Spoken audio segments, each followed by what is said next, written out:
السلام علیکم، news alert کے ساتھ میں فرحان مرزا۔ ناظرین، ڈپٹی کمشنر گجرات ڈاکٹر خرم شہزاد کی زیر صدارت جو ہے کور امن کمیٹی کا اجلاس منعقد ہوا ہے، جس میں علماء کرام نے شرکت کی ہے۔ اجلاس میں جو ہے نمازیوں کے حوالے سے SOPs پر عمل درآمد کرانے کے حوالے سے جو ہے بتایا گیا ہے، جس میں فاصلہ قائم کرنا، ماسک پہننا اور سینیٹائز ہر وقت رکھنا کے حوالے سے بتایا گیا ہے، اور کہا گیا ہے کہ وضو نمازی جو ہے وہ گھر پہ کر کے ہیں، جو بچے ہیں وہ نماز گھر میں ادا کریں۔ اور اس کے علاوہ جو ہے اجلاس میں جو ہے DPO گجرات نے بھی شرکت کی ہے۔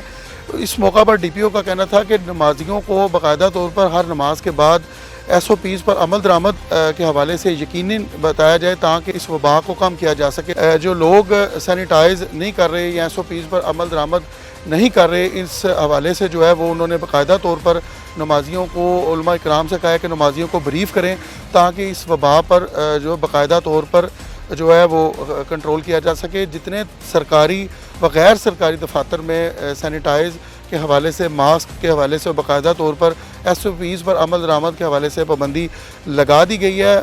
اجلاس میں یہ بھی کہا گیا ہے کہ اگر جو ہے اس پر عمل درآمد نہ کروایا جا سکا تو یہ مکملی طور پر لاک ڈاؤن جیسے پہلے کیا گیا ویسے لاک ڈاؤن کر دیا جائے گا۔ کہ جو اگر وبا کے حوالے سے جو بات کی جائے تو 70% کے قریب یہ وبا جو ہے گجرات میں کرونا کی جو 5ویں لہر ہے وہ تیزی سے پھیلتی جا رہی ہے۔ جو سرکاری جو ذرائع ہیں ان کے مطابق 50 کے قریب مریض جو ہیں وہ اس وقت گجرات میں موجود ہیں۔ مزید اپڈیٹ کے لیے دیکھتے رہیں نیوز الرٹ گجرات۔